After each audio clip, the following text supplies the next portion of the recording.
ডিফু চহৰত ডেমনষ্ট্ৰেশ্যন কৰিছোঁ।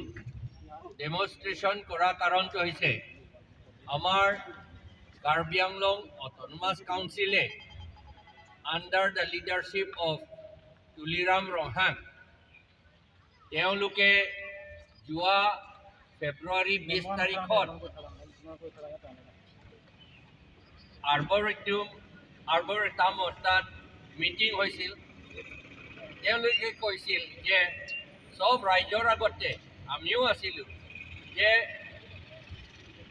এই 7 তাৰিখৰ পাছত 7 তাৰিখ বুলিও কোৱা নাই, 20 তাৰিখ 21 তাৰিখৰ পৰা PGR VGR মাটি যিমান বেদখল কৰিছে তেওঁলোকে এভিকশ্যন কৰিম বুলি ক'লে।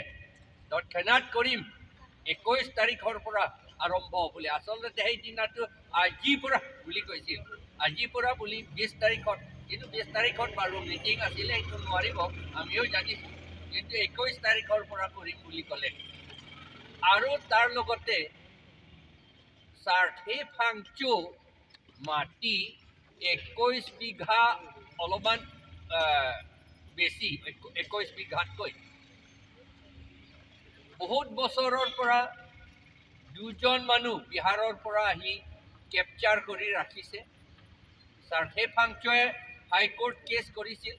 হাইকোৰ্টে কাৰ্বি আংলং অট'নমাছ কাউন্সিলক ডাইৰেকশ্যন দিছিল যে এই দুজন এনক্ৰ'চাৰ্ছ বিহাৰী এনক্ৰ'চাৰ্ছসকলক এভিকশ্যন কৰি চাৰ্থে ফাংচুক মাটিটো ঘূৰাই দিব লাগে বুলি। সেই অৰ্ডাৰটো পাছ কৰিছিল 2012 চনত। আমি তেতিয়াতো APHLC নাছিল, তথাপি আমি SSIC 6 Schedule ইমপ্লিমেণ্টেশ্যন কমিটিৰ পৰা আমি দিছিলোঁ যে কপিটো দিছিলোঁ, হাইকোৰ্ট অৰ্ডাৰটো কাউন্সিলক দিছিলোঁ যে এই এভিকশ্যন কৰিব লাগিব আৰু চাৰ্থে ফাংচুক মাটিটো ঘূৰাই দিব লাগে বুলি।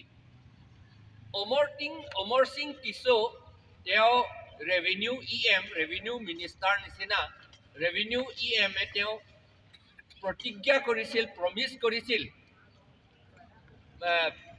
ৱৰ্ডটো দিছিল যে তেওঁ 7 তাৰিখতে এভিকশ্যন কৰিব বুলি, এই মাৰ্চ 7 তাৰিখত। এই কথাটো দিয়াটো ফেব্ৰুৱাৰী 16-17 তাৰিখতে এই ৱৰ্ডটো দিছিল। কিন্তু যোৱা এই 7 তাৰিখটো পাৰ হৈ গ'ল, আজিতো 11 তাৰিখ হৈ গ'ল।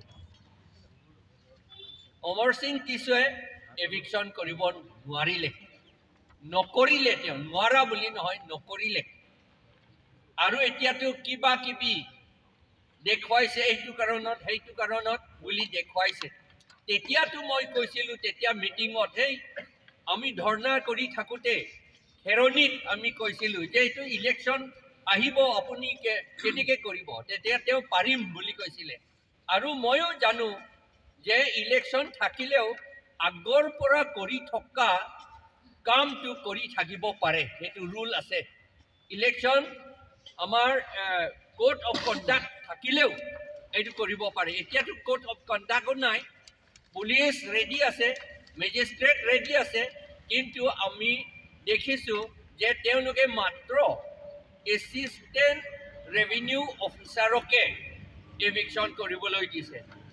আমাৰ ইয়াৰ কাৰ্বি আংলঙৰ এছিষ্টেণ্ট ৰেভিনিউ অফিচাৰসকলে মেজিষ্ট্ৰেট পাৱাৰ নাই, তেওঁলোকে ইমান ট্ৰেইনিঙো পোৱা নাই, তেওঁলোকে ল' কথা নাজানে, আৰু তেওঁলোকক কোৱা নাই যে DC SP পৰা ফ'ৰ্চ আনিব লাগে, খুজিব লাগে, মেজিষ্ট্ৰেট খুজিব লাগে বুলিও কোৱা নাই, ইনষ্ট্ৰাকশ্যন তেনেকৈ দিয়া নাই, আৰু তেওঁলোকক মাত্ৰ এভিকশ্যন কৰিবলৈ কৈছে।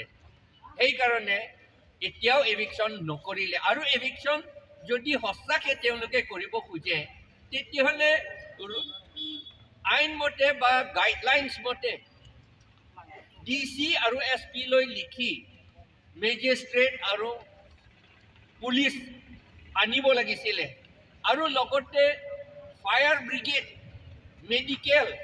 মেডিকেল টিম এইবিলাক চব লৈ আনিব লাগিছিল, এম্বুলেন্স এইবিলাক লৈ আনিব লাগিছিল আৰু সেইটো যোগাৰ কৰিব লাগিছিল। কিন্তু আমি দেখিছোঁ তেওঁলোকে কাউন্সিলে এইবিলাক একো নকৰিলে।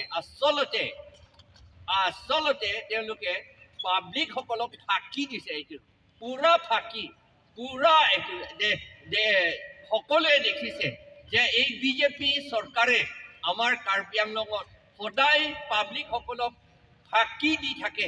এই ফাঁকিৰ ওপৰতে তেওঁলোকে চলায়। সেইকাৰণে আমি আজি প্ৰটেষ্ট কৰিছোঁ যে এভিকশ্যনটো কৰিবই লাগিব। আমি মানুহক কিবা এটা সম্প্ৰদায়ক বেয়া পোৱা বুলি নহয়, ঘিণ কৰা বুলিও নহয়, কিন্তু PGR VGR মাটিৰ পৰা এভিকশ্যন কৰিব লাগে বুলিতো আমাৰ সুপ্ৰিম কোৰ্ট অৰ্ডাৰ আছে।